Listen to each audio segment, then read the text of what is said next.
Hi friends, Friday மீலாங்கன்னு பார்க்கலாம் வாங்க. Lunch எல்லாமே வந்து பேக் பண்ணும்போது இப்படி தான் இருக்கும். பேக் பண்ணி முடிச்சு அவங்க எல்லாம் கிளம்புனதுக்கப்புறம் எப்படி இருக்குது பாருங்கள். கிச்சன் சூப்பராக இருக்கா. அதுக்கப்புறம் வந்து பார்த்தீங்கன்னா லஞ்ச் எல்லாமே பேக் பண்ணி கொடுத்துட்டேன். அதுக்கப்புறம் ஈவினிங் போல் தான் விளாக் எடுக்க ஸ்டார்ட் பண்ணேன். நான் சாமி கும்பிடக்கூடாது, பையன் தான் வந்து விளக்கெல்லாம் ஏற்றி பூஜை பண்ணிகிட்டு இருந்தான். கூடவே அவங்க பாப்பாவும் வந்து பார்த்திங்கன்னா கூடவே வந்து சுற்றிகிட்டே இருப்பாங்க. அவங்க அண்ணன் வந்ததுக்கப்புறமா அதுக்கப்புறம் வந்து தான் என்கிட்டே வருவாங்க. அந்த பாப்பான்னு சொல்லிட்டு இந்த பொம்மை இல்லாமல் இருக்கவே மாட்டாங்க. சேர் உள்ளே வந்து எடுத்துகிட்டு வந்தாங்க. அவன் அண்ணன் வாங்கிட்டானா, அதனால் வந்து அழுதுகிட்டே இருந்தாங்க. என் பையனுக்கு வந்து பார்த்திங்கன்னா ஸ்கூலில் ஹோம் டெஸ்ட்னு சொல்லிட்டு ஒரு சப்ஜெக்டாக வந்து கொடுப்பாங்க. அதை நம்மளும் பார்க்கணும். அதுக்கப்புறம் டெஸ்ட்டுன்ற மாதிரி ஸ்கூல்லே வைக்கிறாங்க.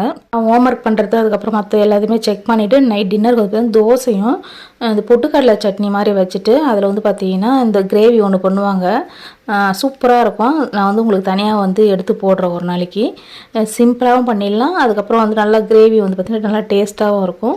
கண்டிப்பாக ட்ரை பண்ணுங்கள் ஒரு நாளைக்கு. யாருக்கெல்லாம் தெரியும்னு சொல்லிட்டு எனக்கு கமெண்ட்டும் பண்ணுங்கள். Okay friends.